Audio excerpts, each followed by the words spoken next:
समायरा जो इस वक्त किसी गहरे ख्याल में डूबे हुए अंश के कमरे की तरफ लौटी थी।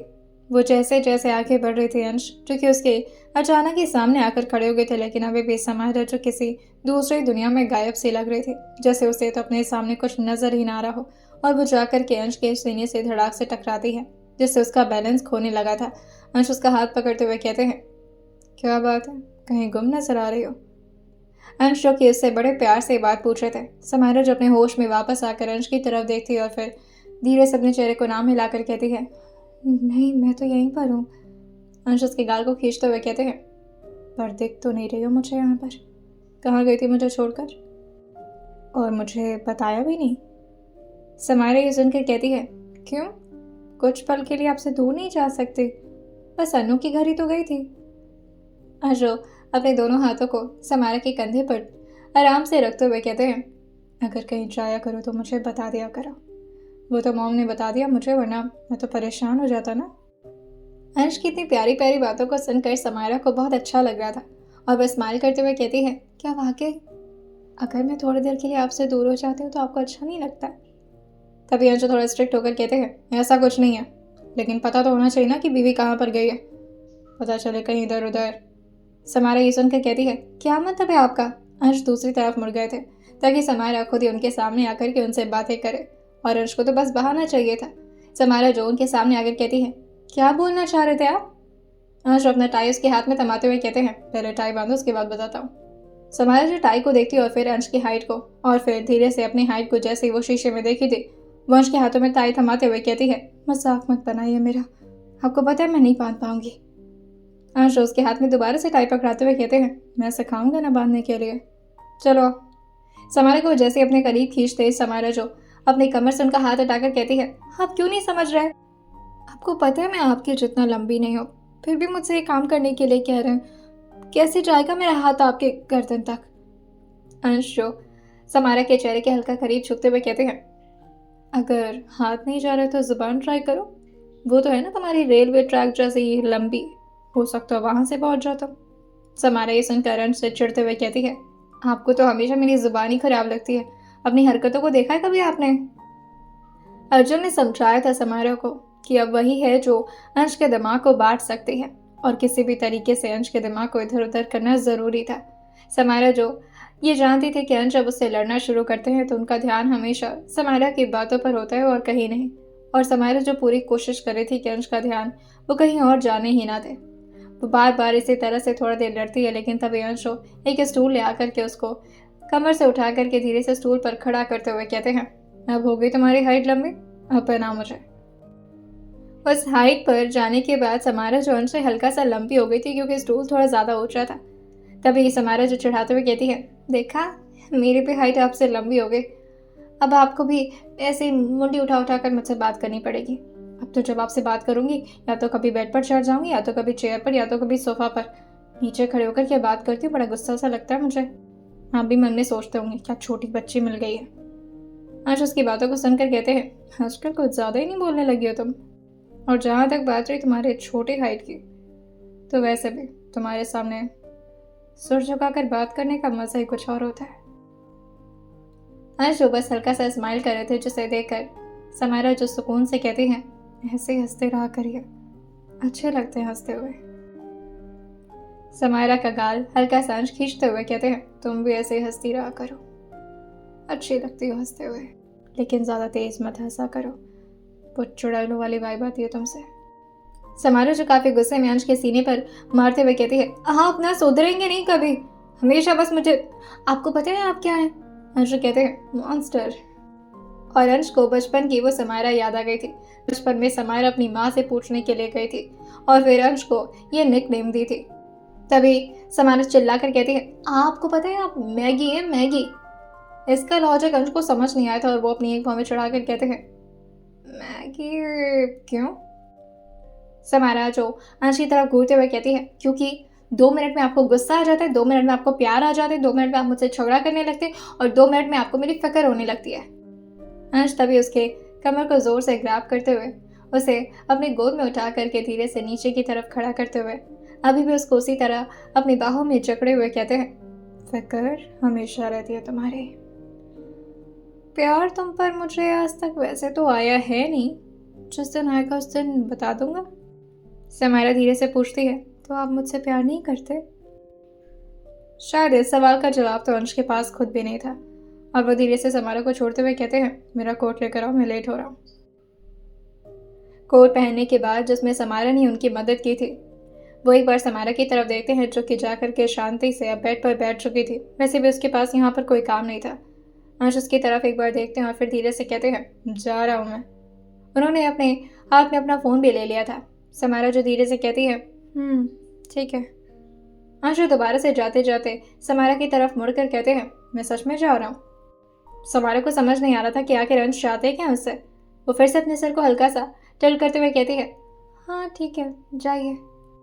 उसने ही बहुत ही प्यार से बोला था। तभी अंश कहते हैं, क्या हो तुम, बीवी हो ना? समायरा धीरे से अपने सर को हाँ मिलाकर कहती है, हाँ शादी कर ही ली आपने तो बीवी तो बन ही गई हूँ, मतलब। तभी अंश आगे बढ़ते हुए कहते हैं, तो बीवी का कोई फ़र्ज़ नहीं आता तुम्हें निभाने? पति ऑफिस जा रहा है और बीवी चुपचाप बैठी हुई है। समायरा ये सुनकर धीरे से खड़ी होती है और वो अंश के पैरों की तरफ झुकने लगी थी, जिसे देखकर अंश पीछे होते हुए कहते हैं, अब ये क्या कर रही हो? समायरा जैसे अपने हाथ को अंश के जूतों तक बढ़ा पाती, अंश ने अपने पैर को पीछे कर लिया था। समायरा धीरे से कहती है, आपने तो कहा पत्नी का धर्म निभाऊं, तो ऐसे ही तो होता है। अब आप जा रहे बाहर तो आपका पैर छू रही थी। तभी अंश कहते हैं, आशीर्वाद की जरूरत मुझे, बाहर मैं जा रहा हूँ, मैं पैर छूं तुम्हारा?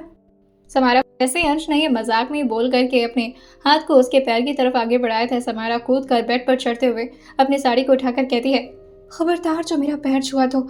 आप क्या चाहते, पाप की भागी बन जाऊं मैं? तरस नहीं आती मेरी जैसी भोली शक्ल पर? हाँ, आप अच्छे अच्छे काम करके जाएं स्वर्ग में, और मैं आपके सारे पाप को अपने सर लेकर के जाऊं नरक में। आप ये चाहते हैं कि मैं गरम गरम तेल में तलाऊं? उसकी सारी बातों को सुनकर अंशु काफी जोर से आगे बढ़ करके उसको बेड से ही अपने गोद में उठाते हैं और जोर से उसे कडल करते हुए कहते हैं, जब हस्बैंड बाहर जाए तो उसे प्यार से गले लगाते हैं, उसे किस करते हैं और फिर उससे कहते हैं कि जल्दी वापस आना। ये होता है पत्नी का धर्म। पैर छूने की जरूरत नहीं है मेरी। समाया जो भी अपने हाथों को अंश के पीठ पर रखी हुई थी और अंश की बातों को सुनकर वो बड़े रोमांटिक तरीके से अपने चेहरे को शर्माते हुए उठाती तो है, लेकिन फिर वो शर्मा कर खुद ही अपने चेहरे को नीचे करते हुए कहती है, मैं किस नहीं कर पाऊंगी आपको, मैं आपकी तरह बेशरम नहीं हूँ। अंश उसको और जोर से गले लगाए थे, जिससे अंश और समायरा दोनों के चेस्ट जो कि आपस में काफी जोर से दब रहे थे। समायरा को इससे पेन होने लगा था, जिससे वो धीरे से अंश के कानों के पास उठते हुए कहती है, आप मुझे तकलीफ दे रहे हैं, घुटन हो रही है। बेशरम हूँ मैं? समायरा जो धीरे से कहती है, नहीं है, अब छोड़िए। अंश ने धीरे से उसके कमर को छोड़ा था, जिससे समायरा धीरे से अपने पैरों को नीचे जमीन पर रख पाई थी, क्योंकि अभी तक तो उसके पैर हवा में लटक रहे थे। अंशु अपने सर को हल्का सा झुकाकर कहते हैं, और मेरा किस? समायरा ऐसे फिर से अपने अभी चेहरे को नीचे झुकाई पाती, तभी अंशु अपने चेहरे को ले जाकर के समायरा के गर्दन के पास छुपाते और एक गहरी सांस भरते हुए कहते हैं, उफ दिस फ्रेग्रेंस। रात में वापस आऊं तो इसी तरह तैयार मिलना मुझे। समायरा धीरे से कहती है, जल्दी वापस आएगा, मैं इंतजार करूंगी। अंश का दिल जोरों से इन सारी बातों को सुन सुनकर धड़क तो रहा था, लेकिन अंश ने इस बात को जाहिर नहीं किया था। और जैसे ही वो कमरे से बाहर निकलकर फाइनली एक लास्ट टाइम समायरा को देखे थे, वो धीरे से दरवाजा बंद करते और अपनी आंखों को बंद करते हुए कहते हैं, इतना अच्छा लगता है हस्बैंड बनने में, पता होता था बचपन में ही बन जाता। निकलते निकलते वो जैसे ही अभी हॉल के गेट पर पहुंचे थे, तभी इस वक्त हैरिस जो कि उनके ठीक सामने आकर के खड़ा हो जाता है और अंश के पैरों से जाकर के लिपटने लगता है। अंश उसके बाल को धीरे से सहला कर कहते हैं, यहाँ मेरी दो बहुत ही कीमती अमानत है, दोनों का अच्छे से ख्याल रखना। और हाँ, मेरी बीवी को ज़्यादा डराने की ज़रूरत नहीं और उसके करीब तो आना मत। ये बोलकर वो धीरे से खड़े होते हैं और फिर एक बार और उसके सर पर हल्का सा टैप करते हुए बाहर की तरफ निकल गए थे। जैसे अभी वो गाड़ी में बैठने वाले होते हैं, एक और बार उनकी नज़र जो कि काफ़ी ज़्यादा सख्त होकर के उसी गार्डन की तरफ पड़ी थी, वो काफ़ी ज़ोर से अपनी मुट्ठी को कसते हैं और अपनी दांत को पीसते हुए आकर के गाड़ी में बैठ जाते हैं। इस वक्त ऑफिस में क्रिश पहले से ही मौजूद था और उसे पता था कि अंश अब आने वाले हैं और उससे उनकी मुलाकात भी होगी।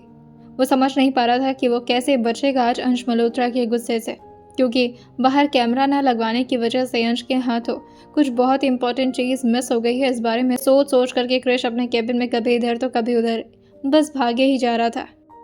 वहीं दूसरी तरफ वेदिका भी इस बात को सोच करके परेशान थे कि आज फाइनली अर्जुन जो कि उसे मिलेंगे और आज उसे एज एन असिस्टेंट काम करना होगा। उसकी ये पहली जॉब थी जिसकी वजह से उसे काफ़ी डर लग रहा था और वो यहाँ पर चोरी चोरी आई थी। अगर किसी को भी उसकी रियल आइडेंटिटी पता चल जाती तो प्रॉब्लम हो सकती थी उसके लिए। वो यही सब सोचे जा रही थी कि तभी एक मैनेजर जो दौड़ कर उसके ठीक सामने पहुँचते हुए कहती हैं, सर आ रहे, तुम रेडी हो ना? ये सुनकर वे वेदिका जो थोड़ा घबरा कर कहती है, हाँ मैं तो कब का रेडी हूँ। इस वक्त उसे ज़रूरत है क्रिश की। वो बार बार इधर उधर देख रही थी और जिस तरफ से क्रिश हमेशा आता था उस तरफ उसकी नज़र बार बार जाकर ठहर जा रही थी और वो अपने मन में कहती है, जिस दिन ज़रूरत नहीं होती खुद भाग भाग कर आते थे, आज ज़रूरत है तो आ ही नहीं रहे। पता नहीं आज कैसे काम करूँगी। सर पहली बार आएंगे तो क्या बोलना होगा? Good morning.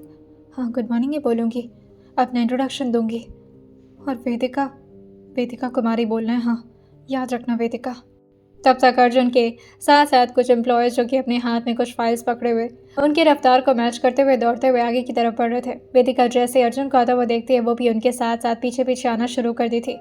उनके साथ कदम मिलाना वेदिका के लिए काफ़ी ज़्यादा मुश्किल हो रहा था और वो धीरे से कहती है, ये तो बिल्कुल भाई की तरह चल रहे हैं, इतना तेज़ क्यों भाग रहे, रुकिए ना। वो अपने मन में ही कह रही थी ये सब क्योंकि हिम्मत नहीं थी उसकी कि वो किसी के सामने इतना कुछ बोल पाए। वो बहुत ही शांत और बहुत ही सिंपल लड़की थी, भले वो बड़े घराने से बिलोंग ज़रूर करती थी। वहीं दूसरी तरफ अब अंश भी अपनी कंपनी के अंदर पहुंच तो गए थे, लेकिन जैसे ही उन्होंने क्रिश का चेहरा देखा था जो कि इस वक्त अपने सिर को नीचे झुकाए उनकी केबिन के अंदर खड़ा था, वो काफ़ी गुस्से में उसकी तरफ आगे बढ़ते हुए कहते हैं, इस मीटिंग को ख़त्म होने दो, फिर तुमसे कुछ पर्सनली बात करनी है मुझे क्रिश। उनका इतना बोलना हुआ था कि क्रिश अपनी धूप कटकते हुए कहता है, सर मैंने सारी फाइल्स को अरेंज करवा दिया कॉन्फ्रेंस रूम में और वो लोग आपका वेट कर रहे हैं। ये बोल करके वो बस शांत रहता है और अंश की थोड़ा देर अपने कैबिन में बैठे थे और उसके बाद से अपने हाथ में ग्लास लेकर के पानी को हल्का सा सिप करते और एक गहरी सांस भरते हुए वो दोबारा से अब अपने कॉन्फ्रेंस रूम की तरफ निकल गए थे। क्रिश जो कि जाकर के वहीं साइड में रखे काउच पर धड़ाम से बैठते हुए कहता है, मेरी तो लग गई, क्या करूँ मैं? सर ने बोला था मेंशन के अंदर चप्पे चप्पे कोने कोने में, अब मेंशन के अंदर मतलब वो गार्डन में भी था, ये तो मैंने सोचा ही नहीं। और ये बोल करके वो धीरे से अपने बालों के पीछे अपना हाथ सहलाने लगता है। दूसरी तरफ अर्जुन आकर के आराम से अपने चेयर पर बैठते हैं और वहीं वो सारे लोगों को बाहर करते हुए सिर्फ वेदिका को यहाँ पर रखे थे। वो धीरे से उसकी प्रोफाइल को चेक करते हुए कहते हैं, वेदिका कुमारी राइट? वेदिका धीरे से अपने सिर को हाँ मिलाकर अपने हाथों को पीछे करे खड़ी थी, जिसे देखकर अर्जुन जो हल्का सा मुस्कुरा कर कहते हैं, तुम ऐसे क्यों खड़ी हो? कम ऑन स्ट्रेट हो जाओ। और वैसे भी यहाँ तो मैं स्टूडेंट नहीं हूँ, मेरी असिस्टेंट हो, सो मेक श्योर कि तुम्हारा काम परफेक्शन के साथ होना चाहिए। तो मैं खा नहीं जाऊँगा मैं, सो डोंट बी स्केयर्ड। ये सुनकर के वेदिका जो धीरे से कहती है, मैं जानती हूँ आप अंश सर के दोस्त हैं ना। तो अर्जुन जो इस बात को सुनकर हल्का सा मुस्कुरा कर कहते हैं, हाँ तो तुम्हें क्या लगा मैं उसकी तरह ख़राब भी हूँ? No don't ever think so. ये सुनकर वेदिका जो कहती है, नहीं सर, अंश सर ख़राब नहीं है, वो तो मेरे भाई उनकी बहुत तारीफ। लेकिन फिर वो झटके से अपने दांतों तरह अपने जीभ को दबाते हुए कहती है, क्या बोल रही हूँ मैं, इस तरह की बातें क्यों कर रही हूँ सर से? अब सॉरी सर, वो मैं इधर उधर। तभी अर्जुन जो एक और बार वेदिका की तरफ देख कर कहते हैं, वैसे तुम्हें कहीं देखा है मैंने शायद। वेदिका जो जल्दी जल्दी अपने चेहरे को ना मिला कर कहती है, नहीं आपने तो कभी नहीं देखा होगा मुझे, मतलब मैं वो मेरी शक्ल बहुत लोगों से मिलती जुलती है ना, तो शायद इस वजह से। वो काफ़ी ज़्यादा घबरा रही थी बात करने में भी, जैसे अर्जुन ने समझ लिया था कि वो बहुत ज़्यादा नर्वस है। वो और ज़्यादा उसे परेशान न करते हुए अपने काम पर फोकस करना शुरू कर दिए थे और उससे पूछते हैं, फ़ोटोशूट के लिए मुझे फ़ोटोग्राफ़र चाहिए, इंटरव्यूज़ क्रैक करवाना होगा और उन सारे इंटरव्यूज़ के बाद वो लोग मेरे सामने आकर पहुँचने चाहिए। मुझे कोई ऐरा गहरा न तो गहरा मेरे सामने नहीं चाहिए, वो प्रोफेशनल होना चाहिए और पहले उसकी सीवी और उसके साथ ही उसकी कुछ फ़ोटोग्राफी के आर्ट्स तुम खुद देखोगे। ये सुन करके वेदिका धीरे से अपने सिर हाँ मिलाकर कहती है, जी सर, मैं एचआर के साथ ही बैठती हूँ इंटरव्यू में। अर्जुन अपने सर को हाँ मिलाकर कहते हैं, जस्ट गो। अंश का जैसे ही मीटिंग ओवर हुआ था क्रिश जो अपने पसीने को पोंछना शुरू कर दिया था और कैबिन में वो काफ़ी मुश्किल से अपने हाथ को जोड़े हुए जहाँ एक गणपति बप्पा की मूर्ति थी बस उनके सामने ही जाकर खड़ा था और तब तक अपनी आंखें बंद किए रहता जब तक अंश फाइनली अपने कैबिन के अंदर नहीं आ गए थे। जैसे ही दरवाजे के खटकने की आवाज़ सुनाई देती है, क्रिश जल्दी से अपने थूक गटक करके अपनी आंखें खोलते हुए कहता है, भगवान, अगर आज बचा लिया ना तो आपका लाख लाख शुक्र होगा। मैं आपको 2 किलो लड्डू चढ़ाऊंगा। जैसे उसने इतना बोला था तभी पीछे से अंश आते हुए कहते हैं, और कितनी कंजूसी करनी है तुम्हें? अंश मल्होत्रा के असिस्टेंट होने के बावजूद भी सिर्फ 2 किलो लड्डू, और वो भी अपनी जान बचाने के लिए? कुछ ज़्यादा ही कम घूस नहीं दे रहा तुम भगवान को? ये सुनते ही क्रिश धीरे धीरे अपने कदम को उनकी तरफ मोड़ता है और अपने चेहरे पर ज़बरदस्ती के स्माइल लाते हुए कहता है, सर आपकी ट्रिप कैसी थी सर? ये ऐसी आवाज़ सुनकर के अंश काफ़ी गुस्से में उसकी तरफ आगे बढ़ते हुए कहते हैं, तुम्हारा मुंह तोड़ने का मन कर रहा था मुझे ट्रिप पर। इस बात को सुनते हुए क्रिश हल्का सा मुस्कुराते हुए कहता है, सर आपको ट्रिप पर मेरा मुंह तोड़ने का मन कर रहा था ना? अभी तो नहीं कर रहा ना सर? अंश अपने मुट्ठी को काफ़ी कस के बंद करते हैं और फिर एक गहरी सांस छोड़ते हुए क्रिश के कंधे पर जैसे अभी वो हाथ रखते हैं क्रिश जो भाग करके पीछे होते हुए कहता है, सॉरी सर, मुझे नहीं पता था सर आपको मेंशन के बाहर भी कैमरा चाहिए सर। मुझे लगा कि क्या आप घास फूस थोड़ी ना देखेंगे, गार्डन में उसके अलावा होता भी क्या है सर, इसी वजह से मैंने। अगर अपनी जान बचाना चाहते हो तो 24 घंटे तक मेरी आंखों के सामने मत नजर आना जब तक मैं ना कहूँ। ये सुन करके क्रिश जल्दी जल्दी भागते हुए कहता है, ओह ओके सर। लेकिन फिर वो खुद ही धीरे से अंदर की तरफ झांकते हुए पूछता है, सर आप मुझे नौकरी से निकाल रहे हैं? सर ये तो बहुत छोटी बात थी ना सर। आज उसकी तरफ देखते हुए कहते हैं, तुम्हारे लिए हर बात छोटी होगी लेकिन मेरे लिए नहीं।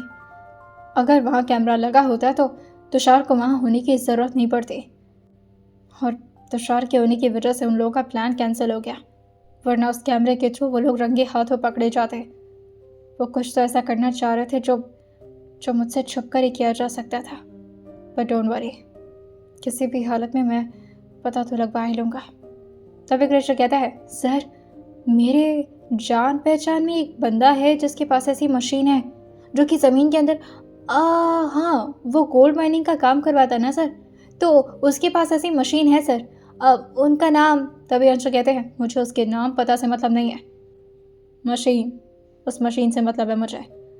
पूरे गार्डन के एरिया को चेक करो और ये काम तुम खुद करोगे, यही तुम्हारी पनिशमेंट है।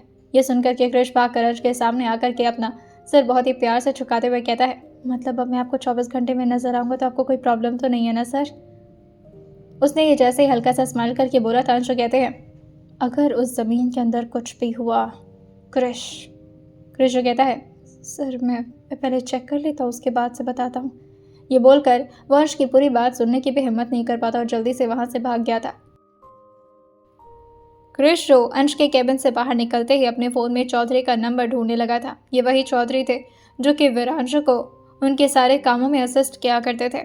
फ़ोन मिलाते ही दूसरी तरफ से फ़ोन पे खुंच जाता है और कृष्ण ने जैसे इस तरफ से सारी बातें बताई थी उस तरह से चौधरी इस बात को तो मान गए थे, लेकिन साथ ही उन्होंने एक शर्त रखी थी, हम इस मशीन को लेकर के तो आ जाएंगे मल्होत्रा मेंशन में, लेकिन हम चाहते हैं कि वीरांशु सर भी हमारे साथ आए। ये सुनकर के कृष्ण कहता है, हाँ कोई बात नहीं, और वैसे कोई पर्सनल काम है वीरांशु सर को? आई मीन जहाँ तक मैं जानता हूँ वो काफ़ी बिजी रहते हैं ना? चौधरी जो हंसते हुए कहते हैं, हाँ बिजी तो बहुत रहते हैं, लेकिन उन्हें थोड़ा मन था किसी से मिलने का। ये सुनकर के कृष्ण हंसते हुए कहते हैं, आजकल ना अंश सर के फ़ैन फॉलोइंग बढ़ते ही जा रहे हैं। ये सुनते ही चौधरी जो थोड़े गुस्से में कहता है, अब ज़्यादा नहीं हो रहा है? माना कि आप अंश मल्होत्रा के असिस्टेंट हैं, लेकिन इसका मतलब ये नहीं कि वो बहुत बड़ी सेलिब्रिटी है जिससे सबको मिलने का मन करेगा। हो सकता है उन्हें किसी और से मिलना हो, लेकिन हम बस इतना चाहते हैं कि वीरांशु सर को भी आने की परमिशन। तब ये सुन करके कृष्ण कहता है, अरे मैं कैसे परमिशन दूंगा? पर डोंट वरी, मैं सर से तो बोलना मुश्किल है, उनसे जितना कम बात करूँ उतना ही मेरे लिए अच्छा होगा। एक काम कर सकते हैं, मैं भाभी जी से बात करता हूँ, उनको मना लूँगा ना, तो वो भी उस घर की मालकिन ही है। हाँ मतलब मालकिन ही है, तो अगर उन्होंने हाँ बोल दिया तो आप आ जाना। ये सुन करके चौधरी जो पूछते हैं, किस मालकिन की बात कर रहे हैं आप, और कौन भाभी जी? कृष्ण चौधरी को इतना ज़्यादा अपनी बातों में घुसता हुआ देखकर थोड़ा इरिटेट होकर कहता है, आपको इन सब से क्या लेना देना? वो मेरी भाभी हैं, मेरे अंश सर की वाइफ है वो, और अगर आपने उनके बारे में ज़्यादा जानने की कोशिश की ना तो मैं अंश सर को सब कुछ बता दूंगा कि मशीन के बदले आप कुछ ज़्यादा ही मांग रहे हैं मुझसे। अरे आप पैसे ले लेना ना। चौधरी जो कहते हैं हमें पैसे की ज़रूरत नहीं है, बस हमें मेंशन में आना है, दैट्स ऑल। और ये बोल करके वो इधर से फ़ोन काट दिए थे। और दूसरी तरफ चौधरी जो कि विरांशु से कहते हैं सर काम हो गया, खुद ही उन लोगों ने हमें बुला लिया, हमें तो लगा था कि बहाने से जाना पड़ेगा। विरांशु जो चौधरी को देखकर हल्का सा मुस्कुराते हुए कहते हैं जब भगवान की मर्जी होती है ना तो रास्ता खुद ब खुद बन जाता है। एक बार मैं इस केस को जीत गया, उसके बाद तो मैं अपनी बेबी डॉल को उस जगह से, उस नरक से अपने साथ लेकर जाऊंगा। वैसे भी उसने बहुत कुछ झेला है, अब और ज़्यादा वो बर्दाश्त नहीं कर सकती उस परिवार में। उसे एक अच्छी लाइफस्टाइल दूंगा जो कि वो डिजर्व करती है। चौधरी जो खुश होते हुए कहते हैं मुझे भी उससे मिलने का मौका मिलेगा, लेकिन कहीं वो मुझे पहचान ना जाए, बचपन में तो बहुत गोदी में खेली है वो मेरे।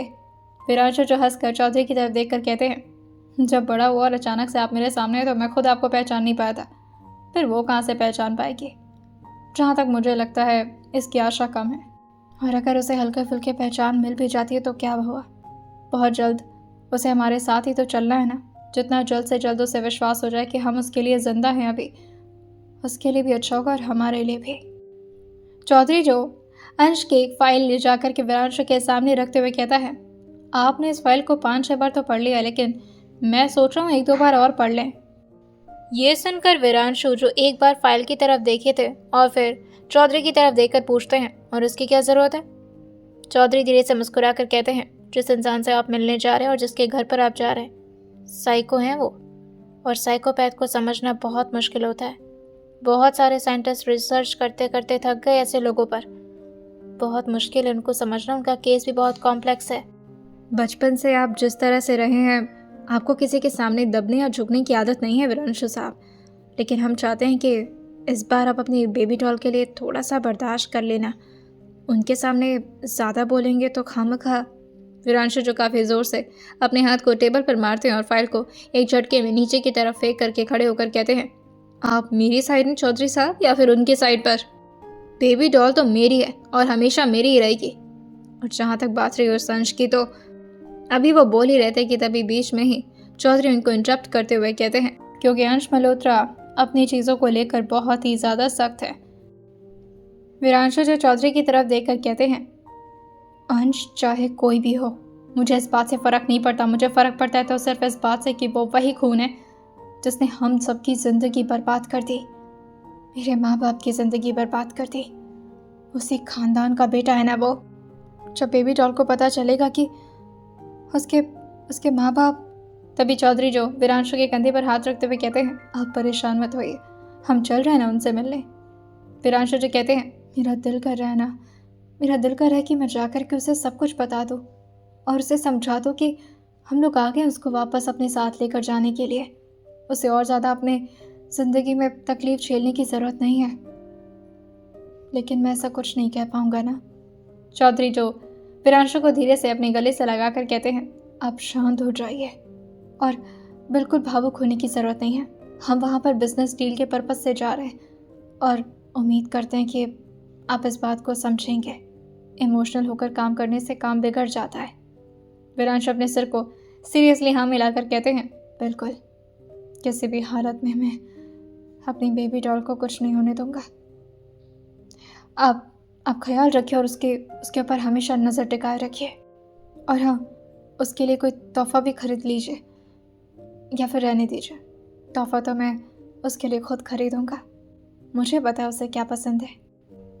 अपने काम को करने के बावजूद भी अर्जुन का दिमाग बार बार अंश की तरफ ही जा रहा था, जिससे वो परेशान होकर के खड़े होते हैं और आकर के ग्लास साइड से बाहर की दुनिया को देखते हुए धीरे से कहते हैं क्या हो सकता है उस गार्डन में।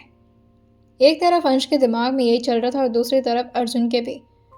अर्जुन जो इस वक्त बिना कुछ सोचे समझे क्रिश को ही कॉल लगा दिए थे, क्योंकि भले ही काम अर्जुन का हो या फिर अंश का, दोनों को भरोसा तो सिर्फ एक ही आदमी पर था, क्रिश पर। क्रिश भले ही नादान था, थोड़ी बदमाशियां भी करता था और कभी कभी थोड़ी बहुत लापरवाही भी, लेकिन हमेशा वो काम दिल से किया करता था। जैसे ही अर्जुन ने फ़ोन लगाया था, दूसरी तरफ से क्रिश जो कि काफ़ी ज़्यादा आराम से कहता है थैंक गॉड सर आपने कॉल कर दिया, मुझे तो लगा था दोबारा से अंश सर का कॉल आ रहा है। इस वक्त उसने अपने सिर पर आइस क्यूब रखा हुआ था। वहीं उसको इस तरह से बातें करता सुन करके अर्जुन थोड़ा परेशान होकर उसके लिए कहते हैं, क्या बात है? और तबीयत तो ठीक है ना तुम्हारी? अर्जुन की इस बात को सुनकर धीरे से कृष का चेहरा जो ऐसे ही ऊपर की तरफ उठा था वो देखता है कि इस वक्त अंश जो कि अपने ओपन डोर से इस वक्त लगातार कृष के कैबिन के अंदर देख रहे हैं। कृष के कैबिन का दरवाज़ा पूरी तरह से ट्रांसपेरेंट था और उसका पूरा वॉल जो कि बस कांच से ही बना हुआ था और अंश उसको काफ़ी अच्छी तरीके से देख पा रहे थे और वो उसका देख नहीं रहे थे बल्कि घूर रहे थे। वो धीरे से अपनी नज़र को दोबारा अपनी टेबल पर गड़ाते हुए कहता है, कहाँ से ठीक होगा सर, सामने अंश सर बैठे हुए हैं। और वो बार बार अपने आइस क्यूब को हाथ में लिए अपने सर पर रखे जा रहा था। उसका दिमाग जो कि पूरी तरह से गर्म जो हो चुका था, उसका दिमाग काम भी करना बंद कर दिया था कि अब वो आगे क्या करने वाला है। वैसे तो उसने अपना दिमाग लगा दिया था, लेकिन अंसर के गुस्से को झेलने के लिए भी तो उसको ठंडा रहना पड़ेगा। अर्जुन उसके इस तरह की आवाज़ को सुनकर हल्का सा हंसते हुए कहते हैं, हाँ तो वो खा जाएगा क्या तुझे? इतना क्यों डरता है अंश से? कृष अपने सर को नाम हिलाकर कहता है, डरता नहीं हूँ सर, मौत आती है उनको देखकर। एक तो मैं इतना भोंदू हूँ ना, बहुत सारी गलतियाँ कर देता हूँ, उसके बाद से फिर डर तो लगेगा ना सर। आप किस वजह से कॉल किए थे? अर्जुन जो अंश का जिक्र ही सुनकर के तुरंत इस बात को पलटते हुए कहते हैं, नहीं कुछ नहीं, बस ऐसे ही वो वेदिका को, जैसे कृष्ण ने वेदिका का नाम सुना था वो झटके से आइस क्यूब को टेबल पर रखकर पूरे चौड़ में आकर कहता है, हाँ क्या हुआ उसका? काम तो ठीक से कर रही है ना? सर वो नहीं है अभी, उसको ना। और ये सब बोलते बोलते उसने अपने चेयर को दूसरी तरफ घुमा लिया था ताकि अंश उसको देख ना पाए और वह पीछे मुड़कर आराम से वेदिका की तारीफ पे तारीफ करते जा रहा था और पूरी वेदिका की तारीफ की पुल बांधी थी उसने।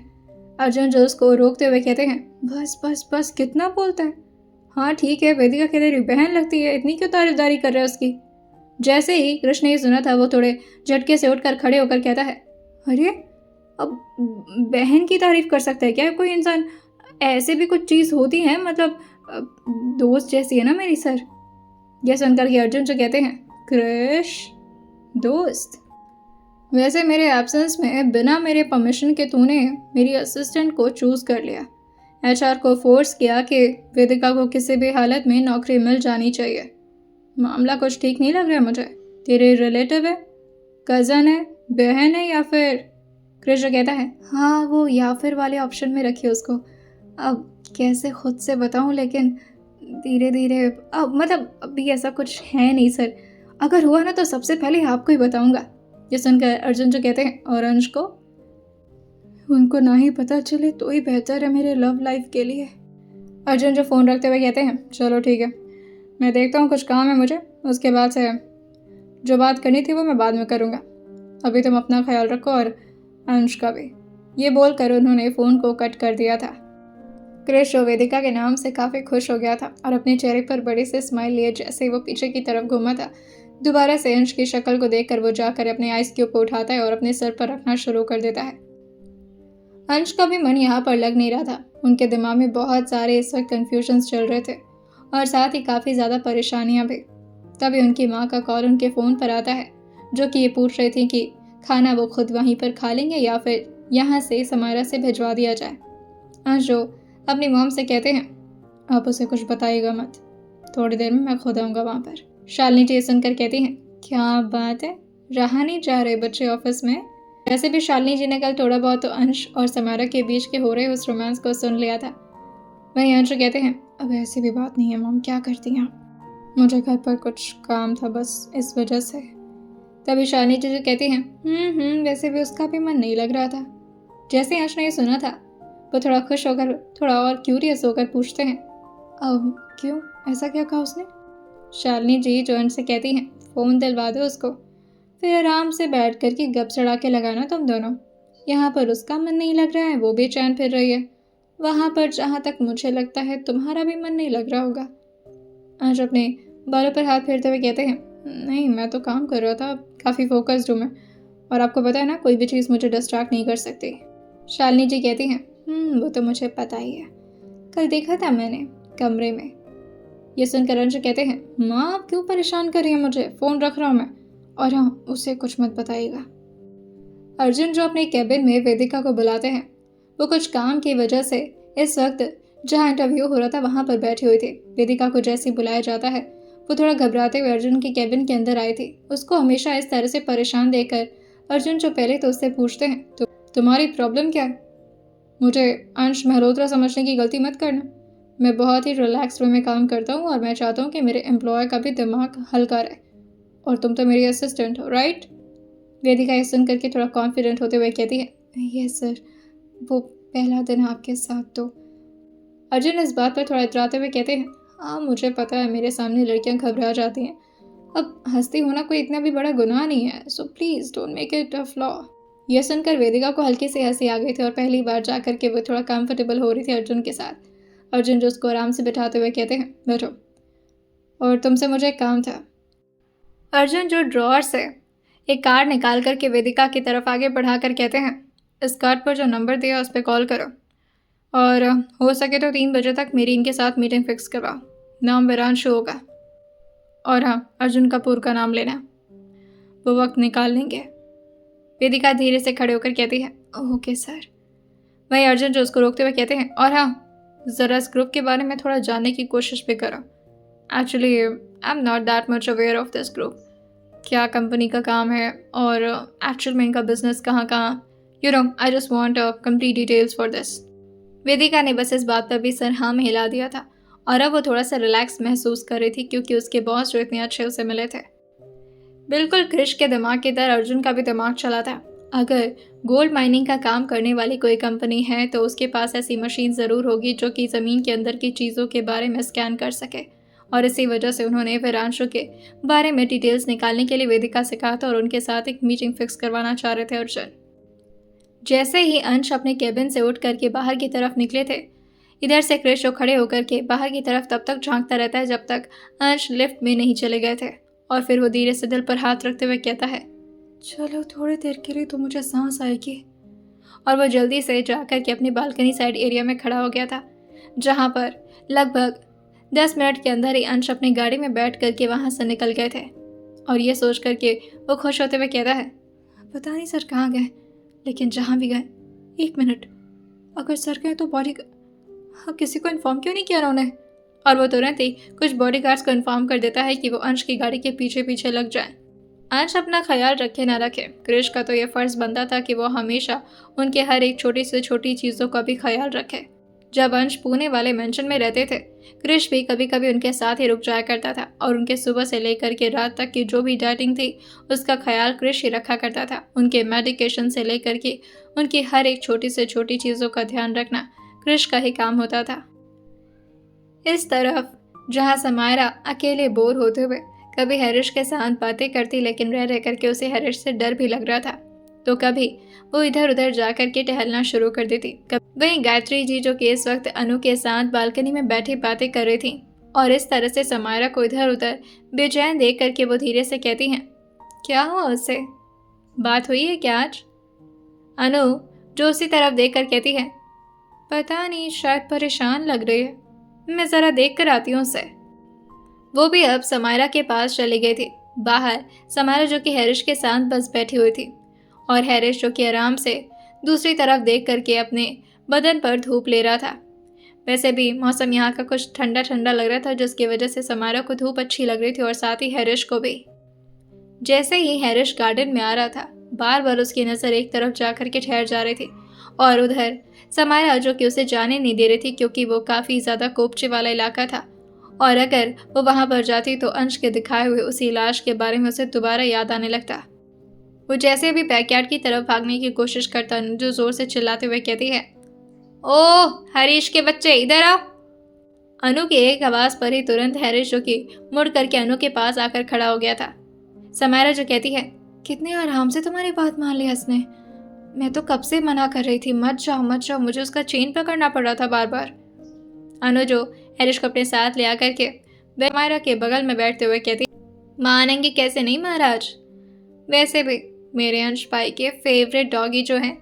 तभी हरीश जो काफ़ी तेज भौंकना शुरू कर दिया था, जैसे उसको ये बात पसंद ना आई हो। जैसे अनु स्टेटमेंट चेंज करते हुए कहती है, आई मीन मेरे भाई के फेवरेट तुम समझ रही हो ना। समायरा जिस बात पर हंसते हुए कहती है, इसे अपना नाम सुनना पसंद नहीं है। अनु जो कहती है, इसको हरीश नाम अंश भाई ने दिया था, इसी वजह से इसको हरीश नाम के अलावा कोई और कुछ बोले ना तो इसे बहुत गुस्सा आता है। मैं कभी कभी क्यूटी और स्वीटी बुला देती हूँ, लेकिन फिर भी ये मुझे ऐसे घूरता है जैसे उसको हरीश के अलावा कुछ भी और अच्छा ना लगता अपने ऊपर। खैर, तुम्हारी तबीयत को क्या हुआ? तुम इधर उधर क्यों घूम रही हो? आराम से क्यों नहीं बैठ रही? समायरा जो कहती है, नहीं मैं कहाँ इधर उधर घूम रही थी, बस मेरे पास कोई काम नहीं था और मैं कभी ऐसे रही नहीं हूँ, खाली खाली महसूस कर रही थी, तो बस इसी वजह से। अनु उसके कंधे पर हाथ रखते हुए कहती है, याद आ रही होगी ना भाई की? वैसे एक बात बताओ, तुम लोग का हनीमून कैसा रहा? ये सुनते ही समारा जो खड़े होकर कहती है, अनु भग, और ये बोलकर वो शर्माते हुए अंदर की तरफ जाने लगी थी। अनु जो हरीश की तरफ देखकर कहती है, तुम यहीं बैठी रहो चुपचाप से, मैं आती हूँ। और वो समारा को परेशान करने के लिए उसके पीछे पीछे भागने लगी थी। समारा जो आकर के अब अपने रूम में बैठ चुकी थी और वहीं अनु भी आकर के उसके ठीक बगल में बैठते हुए पूछती है, क्या हुआ बताओ तो? वैसे कुछ हुआ तुम दोनों के बीच? अनु जो जैसे ये पूछ रही थी, समारा बहुत जोर से शर्मा करके पिलो को अपने चेहरे पर रखते हुए कहती है, क्या बताऊं, बहुत गंदे हैं तुम्हारे भाई। ये सुनकर अनु जो उसके कंधे पर धीरे से अपने कंधे से मारते हुए कहती है, तो मतलब सब कुछ हो गया। समारा जो कहती है, तुम सोच भी नहीं सकती क्या क्या हुआ है। समारा को लग रहा था कि बस जितना उसके साथ हुआ है वो तो एक्सट्रीम लेवल पर है, उससे ज़्यादा तो कुछ हो ही नहीं सकता। अनु जो समारा को अपने सामने अपना चेहरा दिखाने के लिए कहती है, लेकिन समारा की तो हिम्मत नहीं हो पा रही थी कि वो अपना चेहरा अनु की तरफ भी कर सके, और न ही उसके मुंह से अब आगे कोई शब्द निकल रहे थे। अनु जो फिर से उससे पूछती है, तुम अच्छे से एक्सप्लेन करो ना, मतलब क्या क्या कहाँ कहाँ? मेरी फ्रेंड हो यार, और वो भी मेरी बेस्ट फ्रेंड, तुम्हें पता है तुम्हारे अलावा मैं और किसी से इतनी बातें नहीं की हूँ। यह सुनकर समारा जो अपने मुंह से पिलो हटा करके अनु की तरफ देखकर पूछती है, और ऐसा क्यों? तुम्हें किसी से बात नहीं करने दिया जाता? अनु अपने बालों को पीछे करके कहती है, होता है यार, बड़े घर की लड़कियों के साथ ऐसा ही होता है। हमें नॉर्मल लाइफ कहाँ मिलती है देखने को। मेरी कोई नॉर्मल फ्रेंड्स मेरे घर पर नहीं आ सकती थी, और मैं कहीं पर भी जाती थी तो चार मुस्तरने मेरे साथ रहते थे, बिकॉज ऑफ माई नानू। उसके बाद से मेरे डैड भी मेरे बहुत ज़्यादा बहुत ज़्यादा क्लोज है, और वो हमेशा मेरा ख्याल रखते थे। तो अगर मुझे कहीं घूमने जाना होता था तो मुझे अपने डैड के साथ जाना पड़ता था। मैं कभी स्कूल ट्रिप भी नहीं गई हूँ, और ये मेरा पहला ट्रिप था जो कि मैं अपने दोस्तों के साथ एंजॉय करते हुए, और उसमें भी देखो मेरे भाई भी मेरे साथ थे। ये सुनकर समारा जो कहती है, पर कोई बात नहीं, अगली बार तुम अर्जुन जी के साथ अकेले ही जाना। अनु कहती है, ना मैं नहीं जाऊँगी अब अकेले, वो बहुत गंदे हैं। समारा जो थोड़ा क्यूरियस होकर के अनु की तरफ घूमते हुए पूछती है, अच्छा वैसे गंदे मतलब क्या क्या क्या किए? अनु ये सुन करके अपनी आंखें छोटी करते हुए कहती है, समारा नॉटी नॉटी, पूछ तो ऐसे रही हो जैसे तुम्हारे साथ तो कुछ हुआ ही नहीं है। समारा शर्मा कर कहती है, मैं नहीं बताऊंगी, मैं तो बताऊंगी तो मैं मर जाऊंगी। और तुम्हें पता है, मुझे लगता है ना तुम्हारे भाई बहुत ज़्यादा बुरे हैं। ये सुनकर अनु जो कहती है, हे तुम लोग मेरे भाई को हमेशा टारगेट क्यों करते रहते हो? नहीं मतलब माना कि वो थोड़े से डेंजरस हैं, पर इतने भी बुरे नहीं हैं। समारा अपने बालों को कान के पीछे लगाते हुए कहती है, नहीं ऐसा नहीं है, वो डेंजरस तो हैं लेकिन वो बुरे भी हैं। तुम्हें पता है वो मुझे कहाँ कहाँ हाथ लगा रहे थे? अनु ये सुनकर कहती है, कहाँ कहाँ? थोड़ा देर उन दोनों के बीच शांति हो गई थी। फिर अनु जो उसके हाथ पर अपना हाथ रखकर धीरे से पूछती है, वैसे तुम्हें कैसा लगा ये सब? ये सुनकर समारा जो धीरे से अपने सिर को हाँ मिलाकर कहती है, पहले तो बहुत डर लग रहा था, ऐसा लग रहा था मेरी जान निकल जाएगी, और मेरी तो हिम्मत भी नहीं हुई थी थोड़ी देर तक मैं उनको देख भी पाऊँ। अब ऐसी ऐसी जगह पर हाथ लगाएंगे तो अजीब तो लगेगा ना? अनु जो पूछती है, और उसके बाद कैसा लगा? अनु ने बार बार फोर्स करके अब समारा को मजबूर कर दिया था बताने के लिए। वही समारा जो हंसते हुए कहती है, हाँ मैं कैसे बताऊं, पर सच कहूँ तो थोड़ी देर बाद वाकई अच्छा लग रहा था। मतलब आई विश उन्हें कभी बात पता ना चले, पर अच्छा तो लग रहा था। तभी अनु जो उसकी तरफ जैसे अभी घूमी थी, समारा जल्दी से खड़े होकर के शर्माते हुए अपने कदम को दूसरी तरफ मोड़ ली थी, और वो काफ़ी ज़ोर ज़ोर से मुस्कुराए भी जा रही थी, और उसके चेहरे से मुस्कुराहट जो ख़त्म होने का नाम ही नहीं ले रही थी। वैसे ये उसकी स्माइल से ज़्यादा ब्लशिंग थी। जैसे भी वो पीछे की तरफ दरवाजे तक पहुंचते उससे पहले उसके कदम एकदम से रुक गए थे, क्योंकि सामने का नज़ारा ही कुछ ऐसा था।